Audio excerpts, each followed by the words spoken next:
तो हेलो दोस्तों, कैसे हैं आप लोग। उम्मीद करता हूँ सब खैरियत से होंगे। तो आ गए आपके बीच एक बार और एक नए वीडियो में, जो कि बहुत कमाल की वीडियो होने वाली है। अनभक्ति धुलाई कैसे होती है, आप लास्ट तक बने रहिए, देखेंगे मज़ा आएगा। अगर वीडियो पर नए हैं तो प्लीज़ लाइक शेयर और सब्सक्राइब कर दीजिए। तो चलिए वीडियो करते हैं शुरू। बोलना सर, बुरा मत मानिएगा। मानता ही नहीं आप सर, जैसे सर कह रहे हैं कि महाकुंभ में जो है लोगों को एंट्री बंद कर दी गई है मुसलमानों की। सर मैं ये बात पूछना चाहता हूँ कि वहाँ पर मुसलमानों का काम क्या है, क्योंकि वहाँ पर तो हिंदुओं का जो मनाया जा रहा है। अच्छा। दूसरी बात ये है, जो मुसलमान हिंदू राम को मानता नहीं है, पत्थर पूजा को भी नहीं मानता है, सर वहाँ पे करेगा क्या जाके। आप बताइए सर, आप ही बता दीजिए मुझे। चलो भाई, देखो अब मैं क्या करता हूँ। सर मिल जाएगा, सर बता दीजिएगा। मानते नहीं है, कोई बात नहीं, बिल्कुल मैं मानता हूँ कि वो नहीं मानते। तो क्या ये जरूरी है, अगर तुम इस चीज़ को बैन कर रहे हो कि सिर्फ मुसलमानों की शक्ल देख के और उनकी दाढ़ी और टोपी देख के उन्हें बैन कर रहे हो, तो मुसलमानों की बनाई भाई सारी चीज़ें बैन करो ना। फिर क्या गंगा और जमुना सरस्वती जो है वो मुसलमानों में हिंदुओं में भेद करती है? वो कानपुर से बह के नहीं गुजरती है, वो पटना से बह के नहीं गुजरती। बताइए, गंगा भी जाती है, गंगा का भी मुसलमानों में हिंदुओं में भेद करती है, भेद करती है। उसी गंगा से मुसलमान भी नहा रहे, तो इसी गंगा का पानी को इस्तेमाल हिंदू भी कर रहे होते। क्या वो गंगा माँ जो हमारी ऊपर से निकली हुई शिव जी की जटाओं में से वो भेद कर रही है? नहीं कर रही ना। और रही बात इनकी बात करी, तो अगर बैन करे तो भाई सारी चीजें बैन करो ना। पहले देखो, तंबू गाड़ने से पहले देखो ये बांस कहाँ का है, बांस को लेके कौन आया, बांस किसकी गाड़ी में बन गया है, जिस गाड़ी में बन गया वो गाड़ी किसने बनाई थी, इस गाड़ी में रास्ते में पंचर हो गया था, क्या वो पंचर अब्दुल ने तो नहीं लगाया था?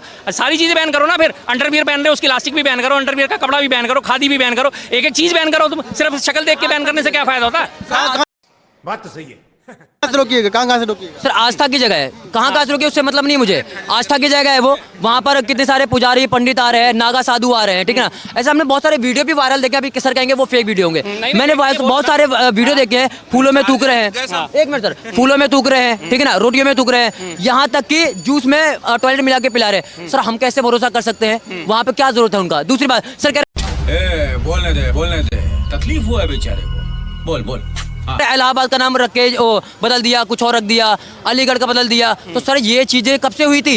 ये शुरुआत तो कहीं ना कहीं से हुई है ना। जो कह रहे सर कि फर्क नहीं पड़ेगा अगर नाम बदल देंगे, सर फर्क पड़ेगा। शुरुआत में जब बदले गए हैं, आप बताइए, मैं फॉर एग्जाम्पल बता रहा हूँ, जैसे कि पहले अकबर बाबर आए, इन लोगों ने क्या किया, मंदिरों को तोड़ के मस्जिद बनाए, फर्क पड़ा। आज वही मंदिर के नीचे जो है मस्जिद के नीचे मंदिर ढूंढा जा रहा है, फर्क नहीं पड़ा इस चीज में? क्या देश अरे कहना क्या चाहते हो? में जो है ये कुछ ना कुछ सिस्टम नहीं खराब हो रहा है, हमारे देश का तनाव नहीं बढ़ रहा है? ये शुरुआत कहाँ से हुआ है? शुरुआत कहाँ से हुआ है सर? शुरुआत कहाँ से हुआ है? मेरा को शुरुआत कहाँ हुआ है? मुगल से स्टार्ट हुई है, तो अब खत्म तो होगा ही वो चीज। शुरुआत किसने किया? मुगल ने शुरू किया है। शुरुआत हुई है तो खत्म तो होगा ही। कह रहे हैं ये इन्होंने कहा कि ये ढूंढे जा रहे हैं, तनाव बढ़ रहा है, तो तनाव बढ़ा कौन रहा है भाई? तनाव तुम लोग ही तो बढ़ा रहे हो, हर जगह जाके एप्लीकेशन लगा के। अगर तुम्हें इतनी चिंता है ना, अभी जमुना के किनारे से खुदाई करनी शुरू करो, मरकट वाले बाबा के सामने खुदाई करो, इस किनारे और उस किनारे लगातार आपको मूर्तियां मिलेंगी, लगातार आपको खंडित मूर्तियां मिलेंगे, लगातार आपको शिवलिंग मिलेंगे, लगातार आपको खंडित धर्मग्रंथ मिलेंगे। वहाँ पे फिर वहाँ बनाओ ना, फिर जाके वहाँ क्यों नहीं करते हो? जब पानी आके वहाँ चढ़ता है, वहाँ क्यों नहीं तुम्हारी आवाज निकलती? क्यों नहीं निकलती? जगह जाके खोदोगे तो जैन मंदिर को भी खोदो, फिर इसके नीचे भी निकलेगा आपका, फिर लाल किले को भी खोदो। हैं, इतिहास में लिखा होगा, बात पूरी करने मैं आपको मौका दूंगा आराम से। फिर और तनाव बढ़ा कौन रहा है? इस तनाव को बढ़ा के हासिल क्या होगा? हासिल क्या होता है? रामगोपाल मिश्रा मारा जाता है इस तनाव को बढ़ा के, उसे गोली मार दी जाती है। उसके बाद संभल का दंगे आकार लेते हैं, उसमें 5 मुसलमान मारे जाते हैं। ये तनाव को बढ़ाने का इनका काम है, और उसके परिणति क्या होती है? आम आदमी मारा जाता है। जय श्री राम बोलो वरना मैं तुम्हें गोली मार दूंगा। चेतन सिंह, कांस्टेबल चेतन सिंह, याद होगा ना आपको, जयपुर जाते हुए ट्रेन में जय श्री राम बोल वरना गोली मार दूंगा, नहीं बोला उन्होंने, 3 लोगों को गोली मार दी। नासिर जुनैद की मॉब लिंचिंग कर दी, गाय हत्या के नाम पे, ये गौ तस्कर हैं, इनकी हत्या कर दी, उन्हें जला के मार दिया गया। लेकिन 185 टन का गौमांस जो है पंडित पूरन जोशी के कोल्ड स्टोरेज से बरामद होता था, इन लोगों की आवाज नहीं निकलती।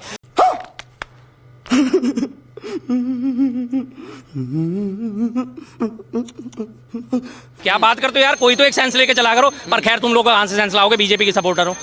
इनके मंत्रिमंडल में, बीजेपी को सपोर्ट करने वाले मंत्रिमंडल में किरण रिजिजू लगातार कहता है हाँ मैं बीफ खाता हूं, कोई मेरा कुछ कर सके तो कर ले, उसके लिए इनकी आवाज नहीं निकलेगी।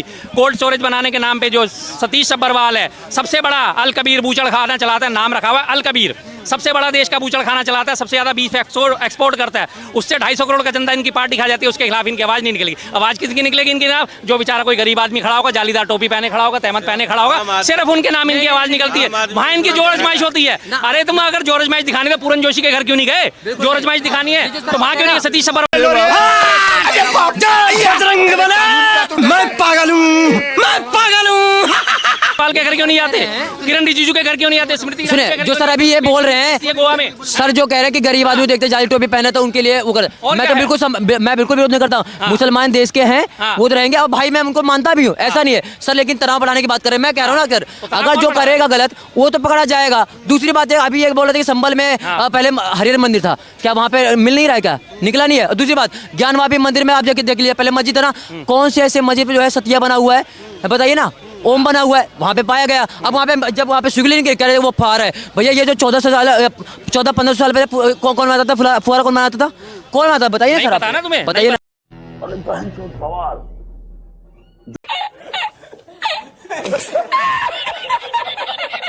है ना, अभी तो मैं बता देता हूँ फुहारा कौन बनाता था, कभी हिस्ट्री पढ़ी हो तो तुम लोगों से बात करी जाए।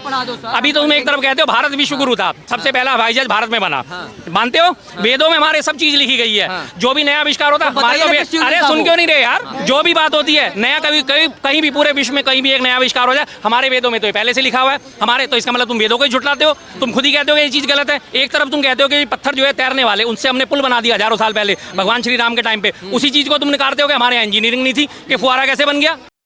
यही नहीं, अभी और सुनिए। बिल्कुल मैं तो सपोर्ट करता हूँ, जो काम करेगा, जो चोरी चकारी नहीं करेगा, जो धांधाबाजी नहीं करेगा, मैं सपोर्ट करता हूँ। हाँ बेटा, लगता है तुम गू खा के ही मानोगे। बात और कही कि जो शुरुआत हुई थी वो उसका खत्म भी तो होगा कभी कभी। नहीं कैसे, मतलब क्या करोगे आप? आज से 500 साल पुराने लोगों से बदला लोगे? बदला नहीं लोगे तो नहीं बदला लोगे तो बदला लेने की तैयारी है। बात तो सही है।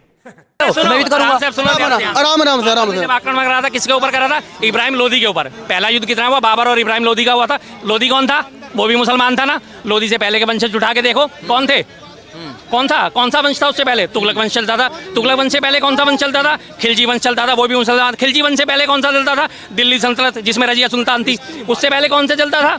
कौन से वंश चलते थे? भाई साहब कहाँ गलत फहमी में हो? अब तुम आके कहते हो जी बाबर ने आके और सारे हिंदू धर्म को खराब कर दिया। उससे पहले लोधी को मेरा जवाब दे दीजिए। अभी तो वक्फ बोर्ड ने ये भी बात बोल दी कि जो ये प्रयाग जमीन है जहाँ पे जो है महाकुंभ होता है वो तो प्रयाग उसका वक्फ बोर्ड का है, तो क्या वक्फ बोर्ड का हो गया? पूछे कैसे बोला है, क्यों दावा किया? हाँ बताइए। इन्होंने बात कर ली आगे, इनके दिमाग में ना भर दिया गया केमिकल लोचा।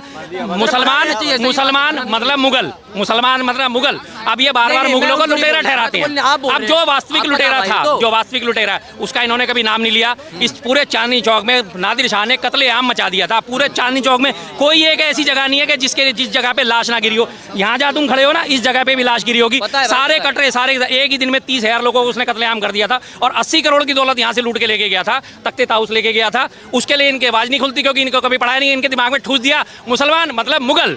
अब